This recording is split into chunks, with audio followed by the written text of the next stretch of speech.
Fala, carniceiros, tudo bem? Sejam bem-vindos a mais um vídeo do Carnoficina, um canal voltado totalmente para o universo do horror. E hoje o comentário é sobre o filme O Homem nas Trevas 2, que foi lançado desde o dia 12 de agosto, só que eu não fui conferir no cinema por conta da pandemia, não tomei a segunda dose, sou super preocupado com essas coisas, e ele já está disponível para a gente assistir de outras formas, vocês entendem.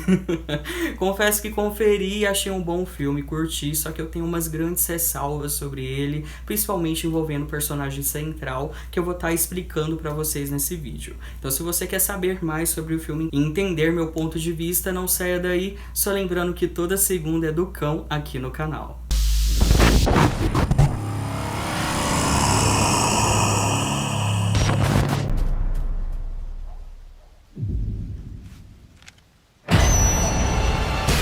O primeiro filme do Homem das Trevas, que sua tradução literal mesmo é Don't Breathe, que significa não respire, foi lançado em 2016 pelo diretor Fede Álvares, que já chegou arrebentando com tudo, porque ele já tinha gravado o reboot de Evil Dead em 2013, que foi muito elogiado, e esse filme também foi muito aclamado na época por conta da crítica dos fãs, que curtiram até mesmo por sua proposta de ter cenas meio elaboradas, bem criativas e com um ótimo trabalho de som. Daí surgiu muitas especulações sobre uma possível continuação, já que o final do primeiro já deixava bem claro que poderia ter uma sequência, e muita gente ficou ansiosa para poder conferir e passou cerca de 5 anos para finalmente eles finalizarem esse filme. E só que dessa vez não tem a direção do Fede Álvares e muito menos a atuação da Jenny Live, que era algo que eu estava contando bastante, e veio com uma proposta totalmente diferente do que a gente imaginava. Já que se passa anos depois dos eventos do primeiro filme, um homem cego chamado Norman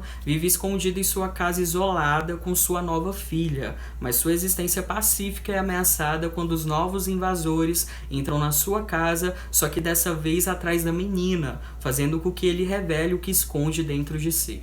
Bom, que ele esconde dentro de si, quem assistiu o primeiro filme já sabe, afinal foi a grande cartada da história, colocando bandidos, pessoas maldosas para invadir a casa de um senhor cego, pobre coitado, que logo em seguida se mostra uma máquina assassina, cheia de segredos bem obscuros e com uma relação bastante problemática. Nesse segundo capítulo a gente tem uma abordagem bem diferente de invasão domiciliar do que no primeiro filme, aqui é tudo mais agressivo, a gente tem esses capangas que tentam invadir a casa dele, sequestrar essa menina, e aos poucos o filme vai dando algumas dicas pra gente entender o porquê que aquela menina é tão importante, e apesar de ser previsível, a intenção me surpreendeu, confesso pra vocês. Só não curti muito a abordagem por tratar ele como se fosse um anti-herói, e quem acompanhou o primeiro filme sabe muito bem das intenções dele, do que ele já fez, e isso não colou pra mim. O primeiro ato é irretocável, aqui a gente tem a estreia do diretor Rodos Sayagues, pra quem não sabe, ele que escreveu o roteiro do primeiro filme junto com o Fede Álvares. Ele também escreveu o roteiro do reboot de 2013 de Evil Dead, então um parceiro de longa data do Fede Álvares,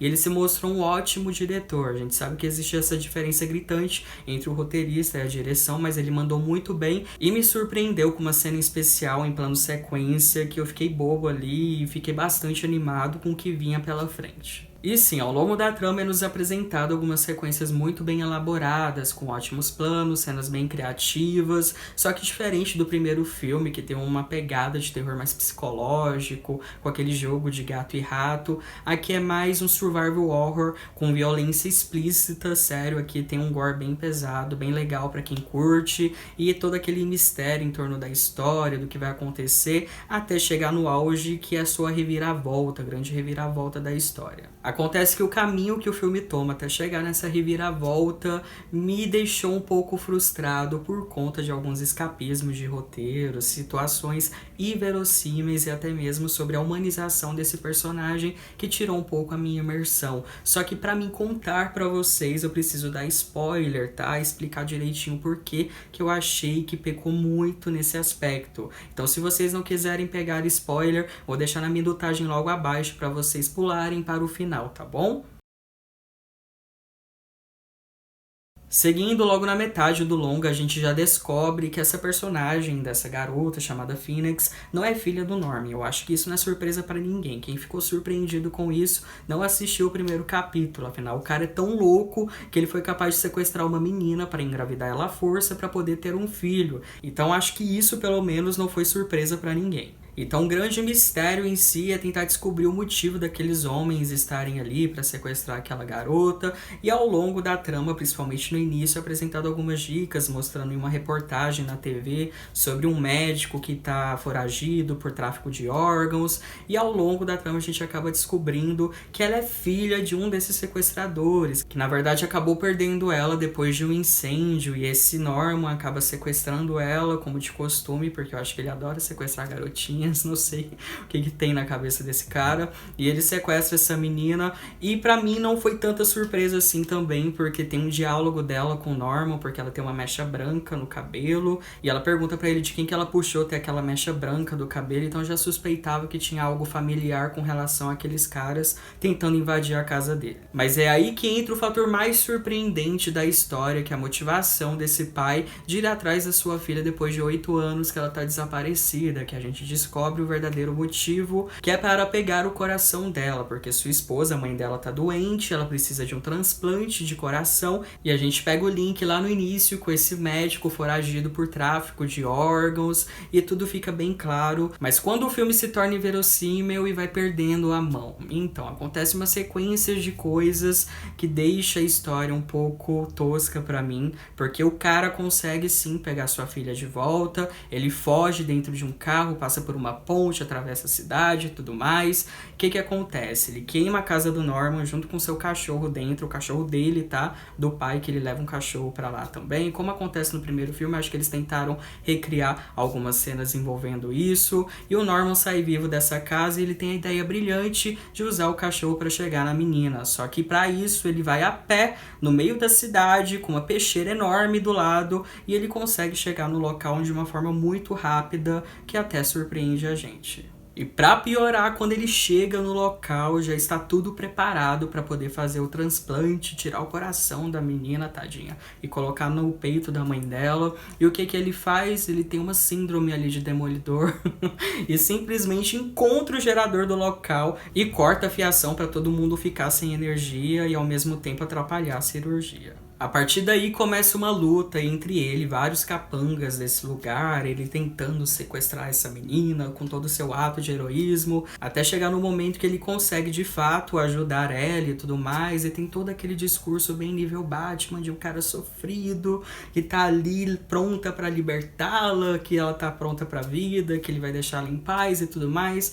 Ah, gente, por favor, pra mim isso não cola. Afinal de contas, quem assistiu o primeiro filme vai entender o que eu tô falando. O cara sequestra a outra lá, estupra ela, engravida a menina, depois sequestra essa menina, deixa ela 8 anos presa dentro de casa. Esse é outro detalhe que preciso informar sobre esse filme. Ela fica trancada ali 8 anos, essa menina, dentro da casa dele, ele ensinando ela dentro de casa. Pra vir com um discurso desses, desculpa, tá? Mas não me convenceu. Eu sei que existem personagens ambíguos, mas eu acho que tem que ter uma forma melhor de ser construída isso, porque pode se tornar algo problemático, ainda mais na fala dele, que ele fala: eu estuprei, eu matei. Desculpa, isso não cola pra mim, e eu só não vou falar mais sobre isso porque eu acho extremamente problemático, porque eu tô com preguiça de quebrar tabu hoje.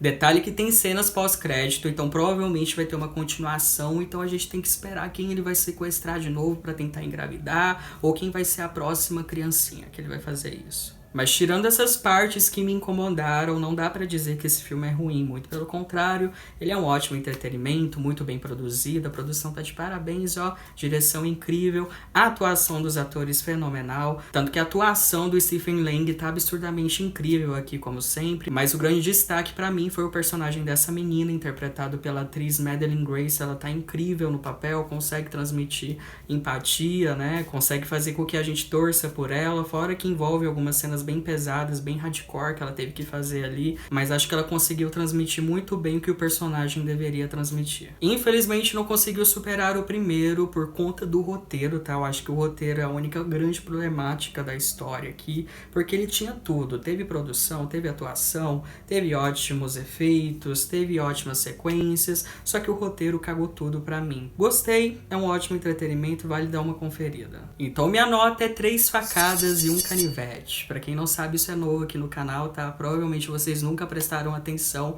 que toda a thumbnail que eu fiz aqui, eu sempre coloco as faquinhas pra dar a média do canal, porque minha nota é de 1 a 5, então é 3,5, tá? Na perspectiva de vocês aí. Pode parecer algo breguinha, e é mesmo, mas eu achei fofinho, por isso que eu vou colocar aí, tá? 3 facadas e meio pra esse filme. Bom, galera, por hoje é isso. Espero de verdade que vocês tenham curtido. Quem gostou, por favor, deixa aquele like, porque ajuda muito no engajamento, tá? Se inscreva no canal se for novo por aqui, ativa o sininho, porque eu posto conteúdo toda segunda, quinta e sábado. Pelo menos tento, tá? Porque é muito corrido, muito trabalhoso. Vocês não têm noção, por isso que a curtida de vocês é muito importante. Espero que todos estejam bem, se cuidem, tá? Tomem cuidado que a gente ainda tá numa pandemia. Se for no cinema, presta atenção, pelo amor de Deus. Eu tô morrendo de vontade de voltar pro cinema, mas não tenho coragem ainda. E é isso, vou ficando por aqui e até a próxima.